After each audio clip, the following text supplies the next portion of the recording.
Hello दोस्तों, स्वागत है आप सभी का आपके अपने यूट्यूब चैनल तेजस स्टडी पॉइंट पर। दोस्तों, आज के इस वीडियो में हम कक्षा 9 की एनसीईआरटी के चैप्टर नंबर 7 जो जीवों का वर्गीकरण है उसके सेकंड पार्ट को पढ़ने वाले हैं। और फर्स्ट पार्ट के अंदर आपने नहीं पढ़ा है तो आप वो वीडियो जाके देख सकते हैं। फर्स्ट पार्ट के अंदर हमने जो है पंच जगत जो प्रणाली जो रॉबर्ट विक्टर ने दी थी वर्गीकरण की, जिसके अंदर जो हमने मोनेरा, प्रोटिस्टा, फंजाई और प्लांटी इन 4 वर्गों को पूरा डिटेल से एकदम अच्छे से पढ़ने का प्रयास किया था। और उसके बाद आज हम लोग जो है एनिमल किंगडम को, यानी कि एनिमल जो वर्ग है उसको हम लोग आज डिटेल से पढ़ने वाले हैं। बिना देरी के शुरुआत करते हैं हमारे वीडियो की। और अगर दोस्तों वीडियो आपको पसंद आए तो चैनल को सब्सक्राइब और वीडियो को लाइक ज़रूर कर लें। तो सबसे पहले हम दोस्तों जो वर्गीकरण करते हैं एनिमल्स का, उन वर्गीकरण का क्या क्या आधार लेते हैं, किन किन आधारों पर हम उनका जो जीवों का जो है वर्गीकरण करते हैं। तो वर्गीकरण के आधार के लिए सबसे पहला हम लेते हैं संगठन के स्तर के आधार पर, यानी कि किस स्तर के या किस प्रकार से वो संगठित हुआ है, किस प्रकार से वो जीव बना है। तो संगठन के स्तर के आधार पर पहला हम लिखते हैं कोशिकीय स्तर का। कोशिकीय स्तर जीव कौन से होते हैं? तो इस स्तर पर जीव की कोशिका कार्य को संपन्न करती है, यानी कि एक ही कोशिका जो है जीव के संपूर्ण कार्य को संपन्न करती है, उन्हें हम लोग क्या कहते हैं? कोशिकीय स्तर का। यानी एक ही कोशिका हो सकती है, अलग अलग प्रकार की कोशिकाएं जो है उस कार्य को संपन्न करवाती है, जब कोशिकीय स्तर का संगठन कहलाता है। जब कोशिकाएं मिलकर क्या बनाती हैं? टिश्यू बनाती हैं, ऊतक बनाती हैं।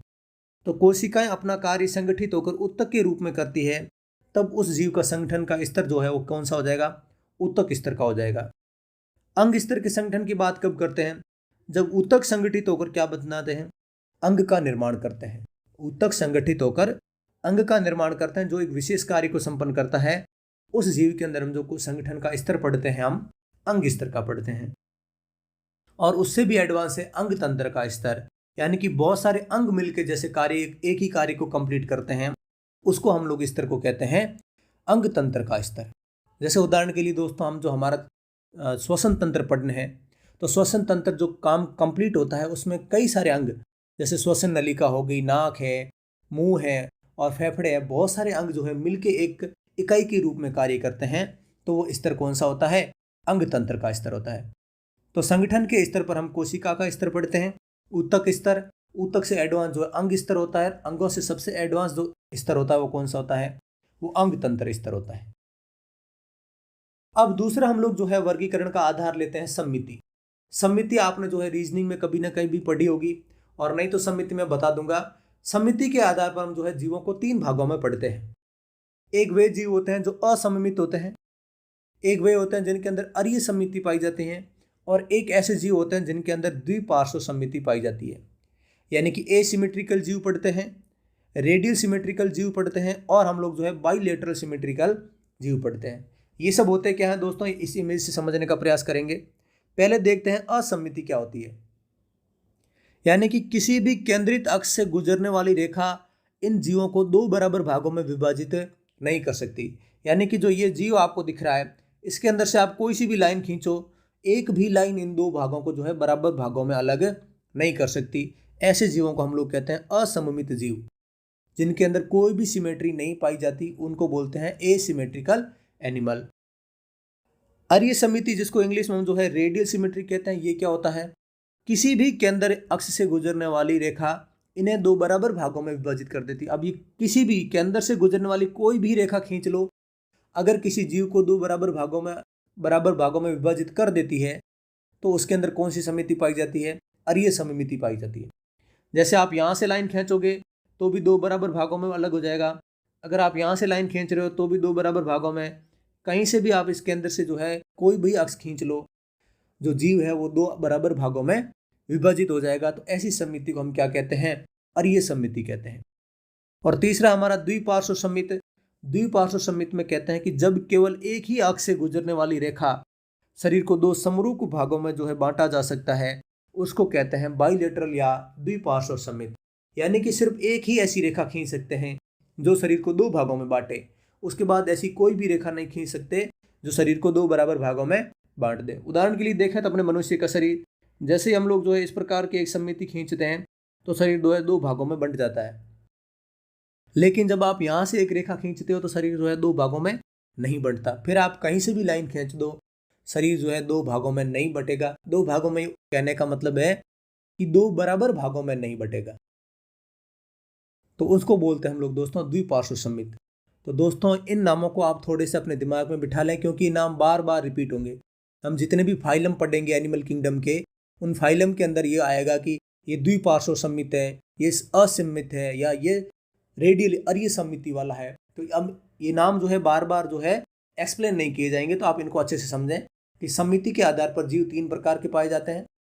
असममित वे होते हैं जिनमें किसी प्रकार की सिमेट्री नहीं होती, किसी भी लाइन को खींचने पर वे दो बराबर भागों में अलग अलग नहीं होते।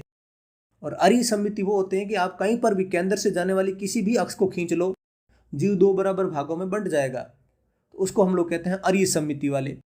और एक होता है हमारा द्विपार्श्व सममित, जिसके अंदर आप सिर्फ और सिर्फ एक ऐसा अक्ष खींच सकते हो जिससे जो है हमारा जीव दो बराबर भागों में विभाजित हो सकता है। बाकी आप कहीं से भी अक्ष खींचो, जो हमारा जीव है दो बराबर भागों में विभाजित नहीं होगा। ऐसी सममिति को हम कहते हैं द्विपार्श्व सममित। आई होप दोस्तों ये पॉइंट क्लियर हो गया होगा आपका सममिति वाला। तीसरा हमारा जो वर्गीकरण का आधार है वो कोरिक है। द्विकोरिक और त्रिकोरिक प्रकार के जीव होते हैं। द्विकोरिक और त्रिकोरिक क्या होते हैं, तो यहां से समझो दोस्तों कि वे प्राणी जिनके विकसित भ्रूण में दो भ्रूणीय स्तर होते हैं। भ्रूणीय स्तर क्या होते हैं, जब भ्रूण जब पैदा होता है, जब दोस्तों या भ्रूण जब विकसित होता है, तो उसके ऊपर जो है तीन लेयरें पाई जाती है। सबसे अंदर की जो लेयर होती है जिसको हम लोग एंडोडर्म कहते हैं, बीच की लेयर जो होती है उसको हम लोग मीजोडर्म कहते हैं, और सबसे बाहरी लेयर होती है उसको हम दोस्तों एक्टोडर्म कहते हैं। एक्टोडर्म, मीजोडर्म और एंडोडर्म। तो ऐसे जीव जिनका जो विकसित भ्रूण होता है उनके अंदर मीजोडर्म नहीं होता, सिर्फ और सिर्फ एक्टोडर्म और एंडोडर्म ही होता है, उनको हम लोग कहते हैं द्विकोरिक जीव। यानी कि सिर्फ उनके अंदर जो कितनी कोर पाई जाती है, दो कोर पाई जाती है। तो द्विकोरिक जीव यानी एक्टोडर्म और एंडोडर्म दो ही पाई जाती है। और ऐसे जीव जिनके भ्रूण के अंदर त्रिस्तरीय भ्रूण होता है, यानी कि तीनों स्तर पाए जाते हैं, तीनों लेयर्स पाई जाती है, यानी कि एंडोडर्म भी होती है, मीजोडर्म भी होती है और एक्टोडर्म भी होती है। जब ये तीनों ही पाई जाती है, उस भ्रूण को या फिर उस जीव को हम लोग क्या कहेंगे, त्रिकोरिक जीव कहेंगे।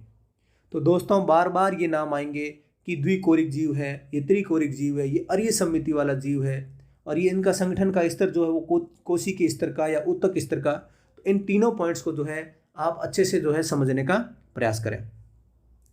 चौथा जो हमारा पॉइंट है जो वर्गीकरण का आधार है वो है सीलोम। सीलोम यानी कि प्रगुहा।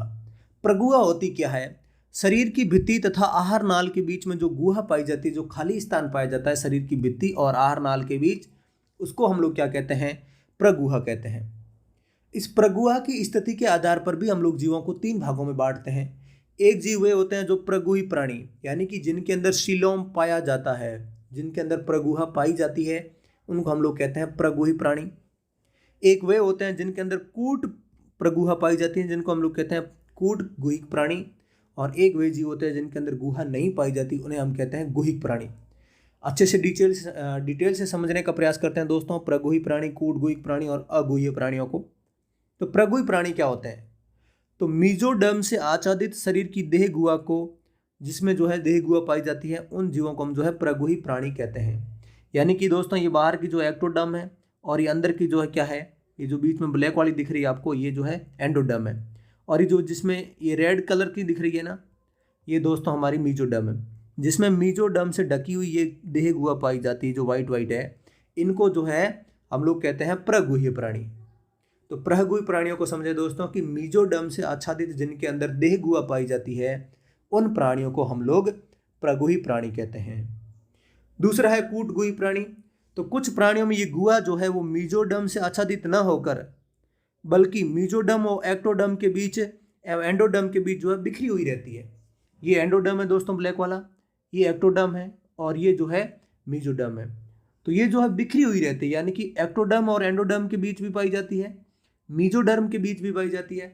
जब मीजोडर्म, एक्टोडर्म और एंडोडर्म तीनों के बीच में जब देह गुहा बिखरी हुई पाई जाती है, उसको हम लोग कहते हैं दोस्तों कूटगुह्य प्राणी। और अगला जो होता है हमारा अगुह्य प्राणी, जिसको आप इस इमेज से समझ सकते हो कि जो रेड वाला है वो मीजोडर्म है, ये एक्टोडर्म है, और ये जो दोस्तों अंदर वाला जो ब्लैक वाला पार्ट है वो एंडोडर्म है। इनके बीच में किसी प्रकार का कोई खाली जगह नहीं है, यानी किसी प्रकार की कोई गुहा, देह गुहा नहीं पाई जाती। तो ऐसे प्राणियों को हम लोग कहेंगे अगुह्य प्राणी। एक बार दोस्तों एक बार और समझाने का मैं प्रयास करता हूँ ताकि आपका जो ये पॉइंट एकदम अच्छे से क्लियर हो सके। ये पॉइंट जो ये शब्द बार बार आएंगे दोस्तों और इनको बार बार एक्सप्लेन करना और उस वीडियो को जो है थोड़ा लेंदी बना देगा, तो ये बार बार एक्सप्लेन नहीं किए जाएंगे, इन शब्दों को ही बार बार बोला जाएगा। तो प्रगुई प्राणी वे होते हैं जिनके अंदर जो देह गुहा होती है वो मीजोडर्म से आच्छादित होती है, यानी कि चारों तरफ मीजोडर्म से घिरी हुई होती है, उन्हें हम कहते हैं प्रगुह्य प्राणी। कूटगुह्य प्राणी वे होते हैं जिनके अंदर देह गुहा जो है वो मीजोडर्म, एक्टोडर्म और एंडोडर्म इन तीनों के बीच में बिखरी हुई रहती है, उन जीवों को हम लोग कूटगुह्य प्राणी कहते हैं। और जिनमें देह गुहा पाई ही नहीं जाती उनको हम जो है अगुह्य प्राणी कहते हैं। अब चौथा हमारा जो वर्गीकरण का आधार है वो है पृष्ठरज्जु या नोटोकॉर्ड। पृष्ठरज्जु और नोटोकॉर्ड क्या होती है, इसको आप एक तरीके से ये समझ लें कि रीढ़ की हड्डी। तो कुछ जानवर ऐसे होते हैं जिनके अंदर जो है पृष्ठरज्जु या फिर रीढ़ की हड्डी पाई जाती है, कुछ जानवरों के अंदर रीढ़ की हड्डी नहीं पाई जाती। और जिनके अंदर रीढ़ की हड्डी यानी कि नोटोकॉर्ड पाई जाती है उनको हम लोग कॉर्डेट्स कहते हैं, यानी कि कशेरुकी कहते हैं। और जिनके अंदर जो है नोटोकॉर्ड या पृष्ठरज्जु नहीं पाई जाती उन्हें हमें नॉन कॉर्डेट या अकशेरुकी जीव कहते हैं।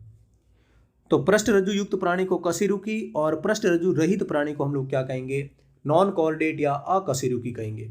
और पृष्ठरज्जु क्या होती है, तो यहाँ से देख लो कि नोटोकॉर्ड छड़ की तरह जो है लंबी संरचना होती है जो जंतुओं के पृष्ठ भाग में पाई जाती है, यानी कि पीछे के भाग में पाई जाती है, और यह तंत्रिका ऊतक और आहार नाल को अलग करती है।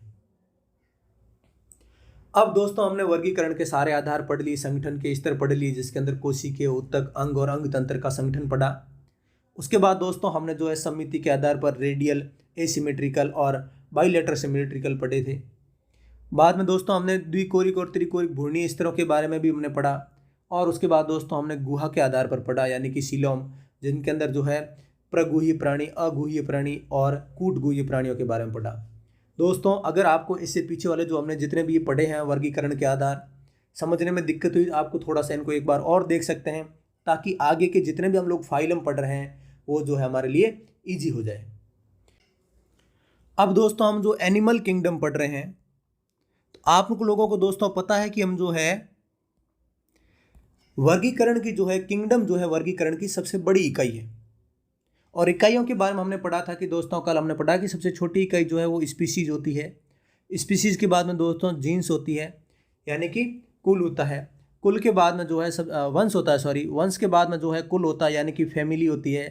फैमिली से बड़ी इकाई जो होती है उसका नाम है ऑर्डर। ऑर्डर से बड़ी इकाई दोस्तों क्लास होती है। और क्लास के बाद में जो है वो फाइलम होता है। और फाइलम के बाद जो है वो किंगडम होता है। इसकी ट्रिक भी दोस्तों मैंने बताई थी जो आप पिछले वीडियो में देख सकते हो। तो स्पीसीज, उसके बाद में होता है वंश, वंश यानी फैमिली, ऑर्डर, क्लास और फाइलम, यानी कि एनिमल किंगडम है वो बहुत अलग अलग फाइलम में बटा हुआ है। और आज हम जो है इन एनिमल किंगडम के अलग अलग फाइलम को जो है वो डिटेल से पढ़ने वाले हैं। कौन कौन से फाइलम पढ़ेंगे दोस्तों, तो बता देता हूँ मैं। अपन पोरिफेरा पढ़ेंगे, सिलेंट्रेटा पढ़ेंगे, एस्के एल्मंथीज, एनेलिडा, ऑर्थोपोडा, मोलस्का, इकाइनोडर्मेटा और कॉर्डेटा, इन फाइलम को पढ़ेंगे जो एनिमल किंगडम के ही फाइलम है। तो दोस्तों शुरुआत करते हैं हमारे पहले फाइलम से जिसका नाम है पोरिफेरा। पोरिफेरा में जो है कोशिकीय स्तर का संगठन पाया जाता है। तो ये दोस्तों मैंने बताया था कि बार बार शब्द आएंगे कि संगठन कैसा होता है, तो हम संगठन के आधार पर 4 प्रकार से पढ़े थे कि कोशिकीय स्तर का संगठन होता है, ऊतक स्तर का, अंग स्तर का और अंग तंत्र स्तर का। ये अचल जंतु होते हैं, यानी कि एक जगह से दूसरी जगह जा नहीं सकते। इनका पूरा शरीर जो है वो छिद्र युक्त होता है, यानी कि शरीर के ऊपर जो है वो छिद्र पाए जाते हैं। बाह्य स्तर पर स्पंजी तंतुओं का बना होता है, जो बाहरी स्तर है वो स्पंजी तंतुओं का बना होता है। और इसके उदाहरण आप लोग याद रख सकते हैं, साइकॉन, यूप्लेक्टेला, स्पॉन्जिला आदि। तो साइकॉन, यूप्लेक्टेला और स्पॉन्जिला। दोस्तों इसमें सबसे इंपॉर्टेंट जो फाइलम से हैं वो इसके एक तो प्रॉपर्टीज, इनके गुण हैं, और एक है इनके दोस्तों एग्जाम्पल। पूछा जाएगा कि निम्न में से कौन सा पोरिफेरा जीव का उदाहरण नहीं है, तो आपको ध्यान रखना पड़ेगा कि साइकॉन, यूप्लेक्टेला और स्पॉन्जिला पोरिफेरा फाइलम के उदाहरण हैं। अगला जो हमारा फाइलम है उसका नाम है सिलेंड्रेटा। सिलेंड्रेटा फाइलम जो है इसका स्तर जो है ऊतकी स्तर का होता है। तो सिलेंड्रेटा फाइलम का जो संगठन है वो कैसा होता है, ऊतक स्तर का। ये अहगुह्य प्राणी होते हैं, यानी कि इनके अंदर शरीर के अंदर जो है देह गुहा नहीं पाई जाती। इनके अंदर अरीय समिति पाई जाती है और हाइड्रा समुद्री एनिमोन और जेलीफिश इसके उदाहरण हैं। तो फाइलम जो है सिलेंड्रेटा है, उसके प्रमुख उदाहरण कौन कौन से हैं? तो सी एनिमोन, जेलीफिश, हाइड्रा, ये सारे जो है इसके उदाहरण हैं। और इनके अंदर जो है अरिसमिति पाई जाती है, यानी कि इनके अंदर रेडियल सिमेट्री पाई जाती है और इनके शरीर के अंदर कोई गुहा या देह गुहा नहीं पाई जाती। अगला है दोस्तों हमारा तीसरा फाइलम, जिसका नाम है एस्के हेलमिंथीज। और एस्के हेलमिंथीज को हम जो है नीमेटोड्स या नीमेटोडा कहते हैं। इसके क्या है, शरीर सूक्ष्म से कई सेंटीमीटर हो सकता है, शरीर जो है बहुत सूक्ष्म हो सकता है और थोड़ा लंबा, कई सेंटीमीटर तक भी लंबा हो सकता है। इनका जो भ्रूण होता है वो त्रिकोरिक होता है, यानी कि एक्टोडर्म, मेसोडर्म और एंडोडर्म से बना हुआ होता है भ्रूण, तो ये त्रिकोरिक होता है। द्विपार्श्व सममिति इनमें पाई जाती है, बाइलेटरल सिमेट्री इसके अंदर पाई जाती है। वास्तविक देह गुहा का अभाव होता है, यानी कि अंदर के अंदर जो दो गुहा होती है वो कौन सी होती है? वो कूट सिलोम उपस्थित होता है, यानी कि जो देह गुहा होती है वो एक्टोडर्म, मेसोडर्म और एंडोडर्म के अंदर बिखरी हुई होती है। और ये सामान्यतः परजीवी होती है, यानी कि दूसरे जीवों के ऊपर अपना वास करते हैं, दूसरे जीवों पर निर्भर रहते हैं। जनरली जो है वो हमारे शरीर के अंदर भी जो है बहुत सारे एस्कल नीमेटोड्स जो है हमारे पाए जाते हैं। उदाहरण की बात करें तो गोलकृमि और पिनकृमि, ये जो है प्रमुख एस्के हेलमिंथीज या नीमेटोड्स है। अगला हमारा जो फाइलम है जिसका नाम है एनेलिडा। एनेलिडा के बारे में बात करें, एनेलिडा भी जो है द्विपार्श्व सममित होती है, यानी कि इनके अंदर सिर्फ और सिर्फ जो है एक ही ऐसी लाइन खींच सकते हैं जो इनको दो भागों में काटे, बाकी हम लोग नहीं खींच सकते। त्रिकोरिक होते हैं, त्रिकोरिक यानी कि इनके अंदर भ्रूण की तीनों लेयर्स पाई जाती है। नम भूमि, जल व समुद्रों में पाए जाते हैं। ये जीव जो है वो जहाँ पे नमी की मात्रा होगी वहाँ पर जल के अंदर या समुद्रों में पाए जाते हैं। वास्तविक देह गुहा वाले जीव होते हैं, इनके अंदर जो है वास्तविक यानी कि प्रगुही जीव होते हैं, इनके अंदर देह गुहा पाई जाती है। उभयलिंगी, लैंगिक या स्वतंत्र होते हैं। उभयलिंगी यानी कि इन जीवों के अंदर जो है मादा और नर दोनों ही एक जीव में भी हो सकते हैं, और लैंगिक भी हो सकते हैं, यानी कि अलग अलग जो है मेल और फीमेल अलग अलग भी हो सकते हैं, और उभयलिंगी भी हो सकते हैं। शरीर जो है वो खंडयुक्त होता है, जो आप इसको देख रहे हो बहुत सारे खंडों में शरीर विभाजित होता है। और उदाहरण आप लोग एनिलिडा के याद रखोगे। कैंचुए का उदाहरण बहुत इंपॉर्टेंट है, जिसको किसान का मित्र कहते हैं कि कैंचुआ किस फाइलम का भाग है? तो एनिलिडा फाइलम का भाग है। तो उदाहरण के लिए कैंचुआ, जोंक, नेरिस, ये सब जो है वो किसी के पार्ट है? एनिलिडा के एग्जाम्पल है। अगला हमारा जो फाइलम है वेरी वेरी इंपॉर्टेंट फाइलम है, जिसका नाम है ऑर्थोपोडा। और वेरी वेरी इंपॉर्टेंट इसलिए है दोस्तों क्योंकि जितने भी जंतु जगत के अंदर जीव पाए जाते हैं, जितने भी जंतु हमारी प्रकृति के अंदर मौजूद है, उसमें 80% जीव जो है इसी फाइलम के हैं। तो सबसे बड़ा जगत कौन सा है, सबसे बड़ा फाइलम कौन सा है? ऑर्थोपोडा है। ऑर्थोपोडा के पैर जो है वो खंडयुक्त होते हैं, जो आपने देखा होगा इस प्रकार से होते हैं। इस प्रकार से ऑर्थोपोडा होता है दोस्तों। तो पैर खंडयुक्त होते हैं और सामान्यतः इन्हें जो हम कीटे कहते हैं, यानी कि कीड़े कहते हैं, ये कीटों में आते हैं। शरीर जो है सिर, वक्ष और उदर में विभाजित होता है, यानी कि शरीर जो है वो सिर में, वक्ष में और उदर में अलग अलग प्रकार से विभाजित होता है। अग्रभाग पर संवेदी और स्पर्शक उपस्थित होते हैं। अग्रभाग यानी कि आगे के भाग पर जो है ये संवेदी अंग उपस्थित होते हैं, जहाँ पर कॉकरोच में देखे होंगे इस प्रकार से एंटीने लगे होंगे, तो ये अग्रभाग में उपस्थित होते हैं। इनका जो बाह्य कंकाल है वो काइटिन का बना होता है। इनका जो बाहरी पार्ट है वो किसका बना होता है? कवक की बाहरी भित्ति भी जो है काइटिन की बनी होती है, लेकिन इनका जो बाहरी पार्ट, इनके अंदर कोशिका भित्ति नहीं होती, क्योंकि एनिमल्स है और एनिमल्स में आपको पता है कि कोशिका भित्ति नहीं पाई जाती। लेकिन इनका जो बाहरी आवरण है वो किसका बना होता है? काइटिन का बना होता है। और इनके अंदर खुला परिसंचरण तंत्र पाया जाता है। रक्त परिसंचरण तंत्र आपने देखते हैं हम, तो रक्त परिसंचरण तंत्र जो है दो प्रकार से पढ़ते हैं। बहुत बार दोस्तों क्वेश्चन पूछा जाता है कि रक्त परिसंचरण तंत्र की खोज किसने की थी? तो एक वैज्ञानिक थे, यानी कि एक चिकित्सक थे, जिनका नाम था डॉक्टर विलियम हार्वे। उन्होंने रक्त परिसंचरण तंत्र के बारे में बताया था। और रक्त परिसंचरण तंत्र जो है दो प्रकार का होता है, एक खुला रक्त परिसंचरण तंत्र होता है और एक बंद रक्त परिसंचरण तंत्र होता है।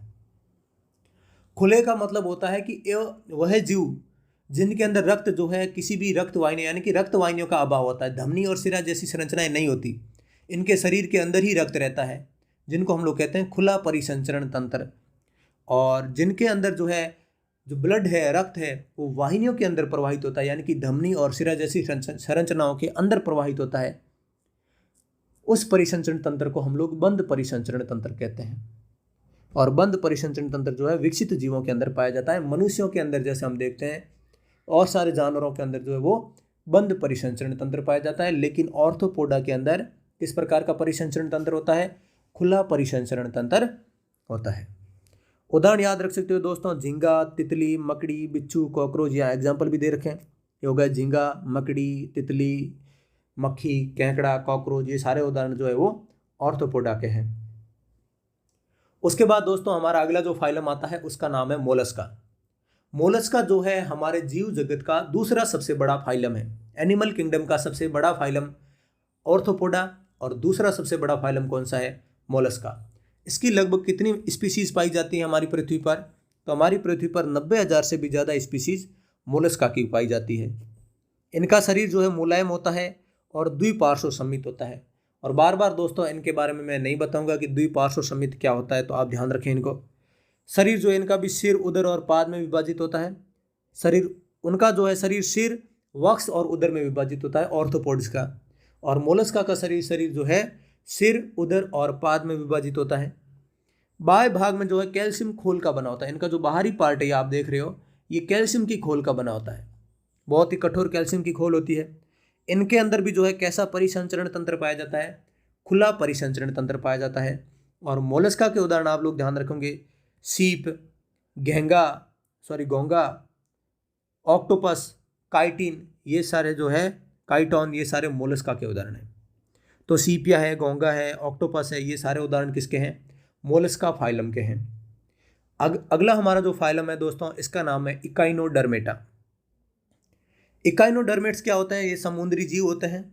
इनका शरीर गोल हो सकता है, लंबा हो सकता है और तारे के जैसा हो सकता है। ये देखो, ये इकाइनोडर्मेट्स ये गोल हो सकते हैं, ये तारे जैसे हो सकते हैं, या फिर इनकी संरचना जो है लंबी भी हो सकती है।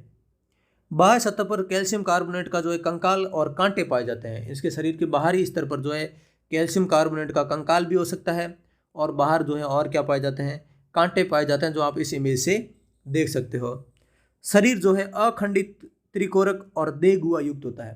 यानी कि इनका शरीर जो है वो खंडों में विभाजित नहीं होता, त्रिकोरिक होता है। इनकी भ्रूण की तीनों जो है स्तर इसके अंदर पाए जाते हैं। और ये जो है प्रगुही प्राणी होते हैं, यानी कि इनके शरीर के अंदर क्या होती है? देहगुहा पाई जाती है। उदाहरण देख लो तो समुद्री अर्चिन, स्टारफिश, ये जो है इकाइनोडर्मेट्स के उदाहरण है। तो समुद्री अर्चिन और स्टारफिश जो है किसके उदाहरण है? इकाइनोडर्मेटा के। दोस्तों एग्जाम्पल याद करना थोड़ा मुश्किल हो जाता है, क्योंकि इतने सारे फाइलम हम लोग पढ़ते हैं, तब हमारा एग्जाम्पल जो है इधर से उधर ओवरलेप हो जाता है, जो हम याद करना काफ़ी मुश्किल होता है। लेकिन आप अपनी ट्रिक्स बना के या फिर इनको जो अलग से लिख के इनको याद कर सकते हो, क्योंकि एग्जाम्पल बहुत ही इंपॉर्टेंट है दोस्तों। बहुत बार पूछा जाता है कि स्टारफिश इनमें से किस वर्ग से संबंधित है, तो हम कंफ्यूज हो जाते हैं। स्टारफिश देखते हैं हम जो है मत्स्य वर्ग कर देते हैं, जो हमारा गलत हो जाता है। तो आप लोग इनको अच्छे से याद करें। स्टारफिश जो है वो इकाइनोडर्मेट है। जो अगला हमारा जो फाइलम है उसका नाम है कॉर्डेटा, जो सबसे हमारा अंतिम फाइलम है। कॉर्डेटा जो है कैसे होते हैं? द्विपार्श्व सममित होते हैं और ये शरीर जो है त्रिकोरिक होते हैं। इनकी जो भ्रूण की तीनों स्तर पाए जाते हैं और शरीर जो है देहगुहा वाले होते हैं। सीलोम उपस्थित होते हैं, यानी सीलोम यानी कि देहगुहा वाले होते हैं, तो इसलिए सीलोम यानी कि देहगुहा।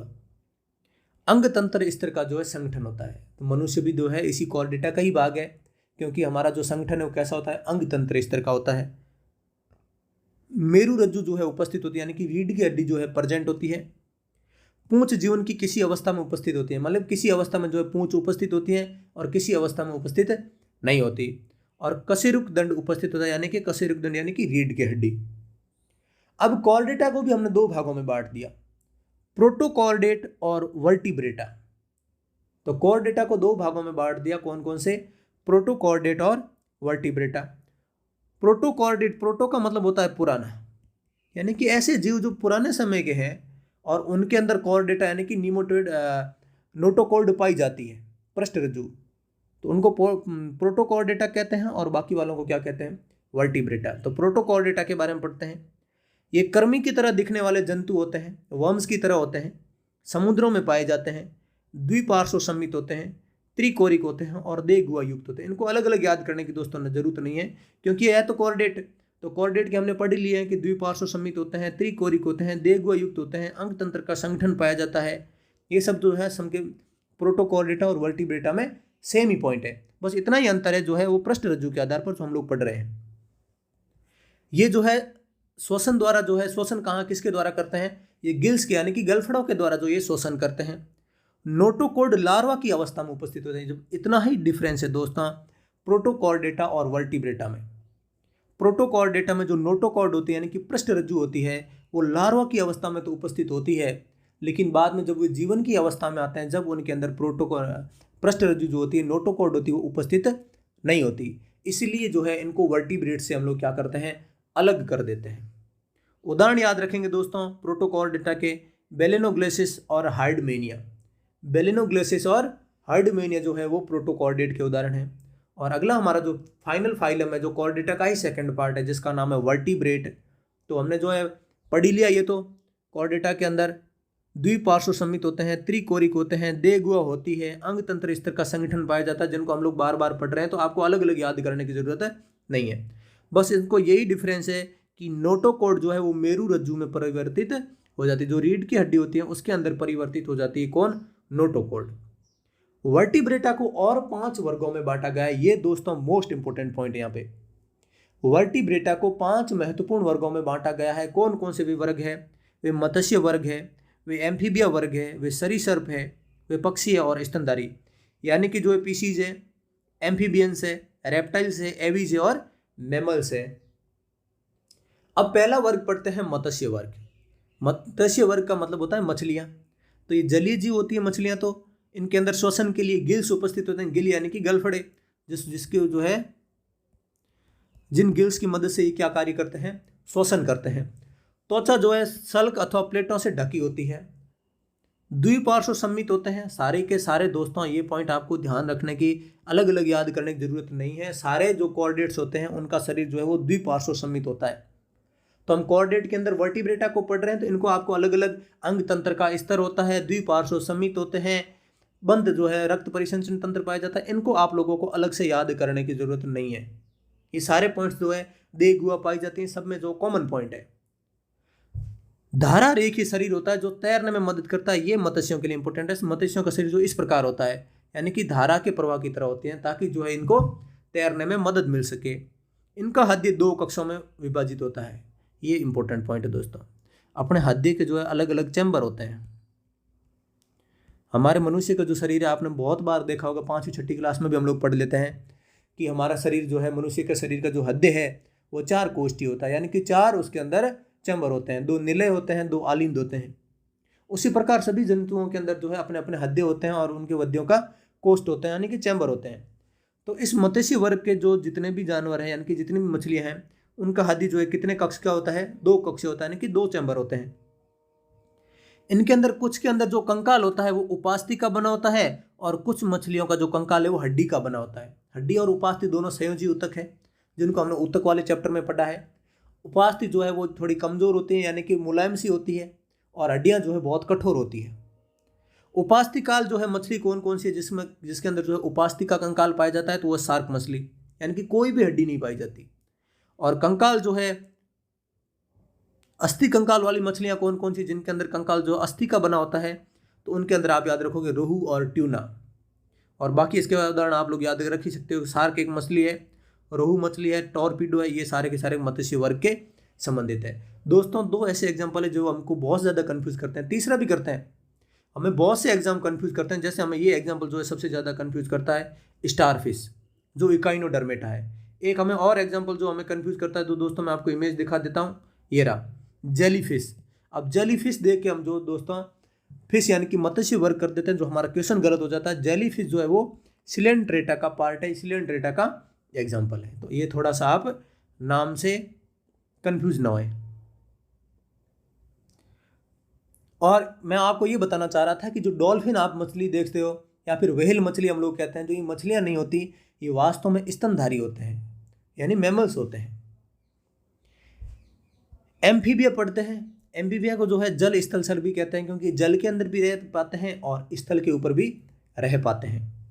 भूमि व जल दोनों में पाए जाते हैं। जनन के लिए इनको जो है जल आवश्यक होता है। इनका जब रिप्रोडक्शन होता है वो उसके लिए जरूरी क्या होता है, पानी आवश्यक होता है। त्वचा के ऊपर इनके जो ऊपर है श्लेष्म ग्रंथियां पाई जाती है, यानी कि त्वचा इनकी चिकनी होती है, क्योंकि त्वचा के ऊपर क्या पाई जाती है, श्लेष्म ग्रंथियां पाई जाती है। शीत रुधिर वाले होते हैं। ये पॉइंट दोस्तों एक नया आया है, शीत रुधिर। इसको आप लोगों को मैं बता देता हूँ पॉइंट। जो नए पॉइंट आते हैं दोस्तों उसको मैं आपको अच्छे से समझाने का प्रयास करूंगा। शीत रुधिर क्या होता है और दूसरा होता है गर्म रुधिर क्या होता है। बार बार अलग अलग से समझने की जरूरत नहीं है दोस्तों, एक ही बार में आप लोग इसको समझ लें। शीत रुधिर यानी कि इनको समतापी भी कहते हैं, और गर्म रुधिर यानी कि इनको विषमतापी भी कहते हैं। ऐसे जीव जिनका पर्यावरण वातावरण से कैसा भी हो, वातावरण से गर्मी हो या फिर ठंड हो या किसी प्रकार के वातावरण हो, उनका अंदर जो है शरीर का तापमान हमेशा समान रहता है। सॉरी दोस्तों, ये उल्टा लिख लिया मैंने। गर्म रुधिर वालों को समतापी कहते हैं, शीत रुधिर वालों को विषमतापी कहते हैं। तो जिनका तापमान हमेशा समान रहता है, जैसे अपन मनुष्य है, मनुष्यों का जो शरीर में जो है चाहे गर्मी हो या ठंड हो, हमारे शरीर का तापमान 37 डिग्री सेल्सियस ही रहता है। तो हम जो है समतापी जानवर हैं, और समतापी यानी कि गर्म रुधिर वाले, यानी कि जिनके शरीर के तापमान के ऊपर वातावरण का कोई प्रभाव नहीं पड़ता, उन्हें हम गर्म रुधिर वाले या समतापी जीव कहते हैं। और जिनके शरीर के ऊपर वातावरण का प्रभाव पड़ता है शरीर के उनको हम लोग शीत रुधिर वाले और विषमतापी जानवर कहते हैं। यानी कि जब ठंड पड़ेगी तो उनके शरीर का तापमान कम हो जाएगा और उनके ब्लड का भी तापमान कम हो जाएगा, और जब गर्मी बढ़ेगी तो उनके शरीर का तापमान बढ़ जाएगा और उनके ब्लड का तापमान भी बढ़ जाएगा। उदाहरण आप लोग याद रख सकते हैं कि शीत रुधिर वाले में आप किस किस को याद रखेंगे। तो शीत रुधिर वाले में याद रखेंगे दोस्तों मत्स्य वर्ग को, एम्फीबिया वर्ग को और सरीसृप को। तो ये जो शुरू के तीन है, जैसे मत्स्य वर्ग है, ये एम्फीबिया वर्ग है और ये सरीसृप वर्ग है, इन तीनों को हम लोग किस में पढ़ते हैं, शीत रुधिर में पढ़ते हैं। और गर्म रुधिर वाले में हम पक्षियों को और मनुष्यों यानी कि स्तनधारियों को, इन दोनों को हम लोग जो है गर्म रुधिर वालों में पढ़ते हैं।